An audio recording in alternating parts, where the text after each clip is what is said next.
Hey guys, welcome back to another new video. So in this video, we are going to try out this device. This one is Nokia C1, released back in 2019. This was a budget device from Nokia. I have been using this device about a month now. This is one of the worst devices I have ever tried. It's so slow actually. So first of all, let's talk about the design of the device. It got a 5.5-inch IPS LCD display, which is 480p. And front, we are also getting a 5 megapixel front facing camera with flash.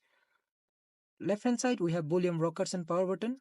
On top we are getting a 3.5mm headphone jack. On the right hand side we are getting a button for Google Assistant, but you cannot remap the button here. On the bottom we are getting a micro USB port with a microphone hole. On the back we are getting another 5 megapixel camera with flash, which does support autofocus. So that's all what we are getting with the device.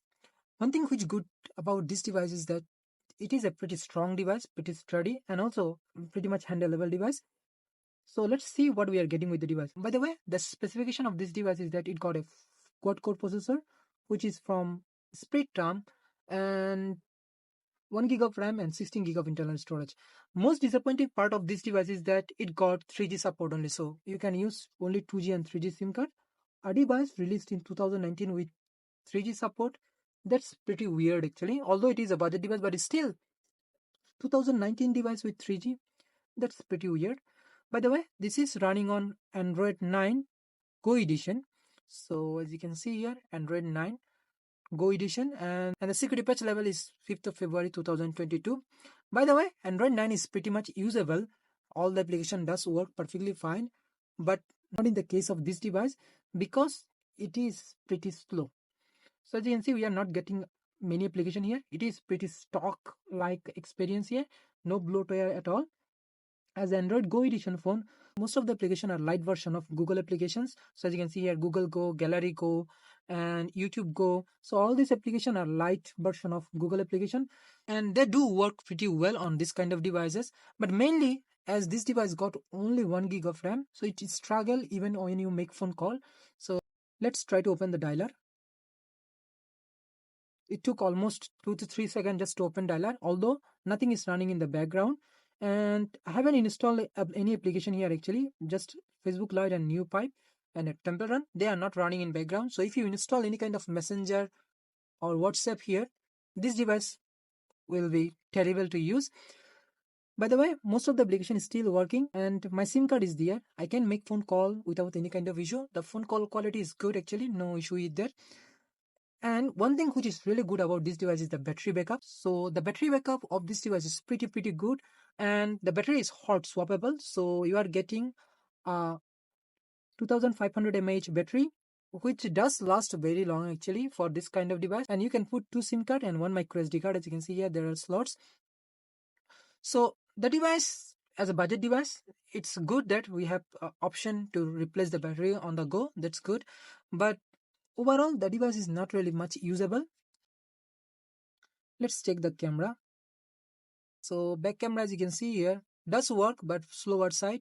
As you can see, every time you press the button, it will process the picture. There are few options like HDR option is available, and video mode you can shoot up to 720p with both front and back facing camera. That's all what you are getting in terms of camera. The camera quality is not really that good. And in terms of application, as I said, Android 9 is pretty much usable, but most of the Go application does not work anymore. Like YouTube Go, it will ask you to update the YouTube Go with main application. And as you know, main application is quite bulky. So if you install that, this device is going to struggle. Instead of using the main application of YouTube, you can install NewPipe, which does work really well on this kind of older devices. So let's try to play a music. By the way, it can play 720p video without any kind of issue. Don't go with 1080p. It can't handle those things. And in today's time, actually, no one should buy this kind of device. They are pretty slow. If you want to use this device as a dumb phone, you can do that. As a dumb phone, it still makes sense because um, the phone call quality is pretty good. But as I said, this device does not support 4G. If you are in a country where 3G network does not work, this device will not work there.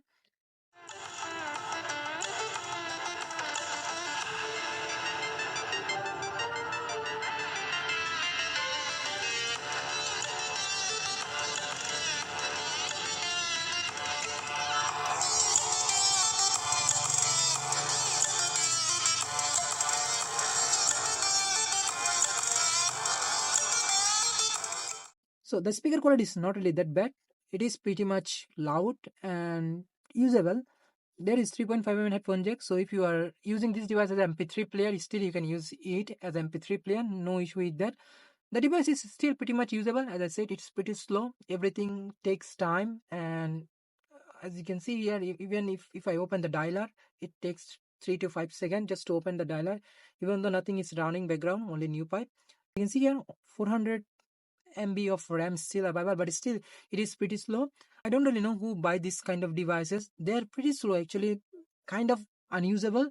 I think it's better to go with something like Windows Phone from 2012, which will perform much better than this with 4G network. You will get a much better camera with them. Although you can't get much application there, but as a dumb phone, those make much more sense than these devices, because not having 4G network is pretty much disappointing part of this device. By the way, it still works. If you want to buy this device goes around $10 in second-hand market. You should not buy this device. Better you try something else. So that's all about it. Thank you very much for watching, and I will see you on the next one.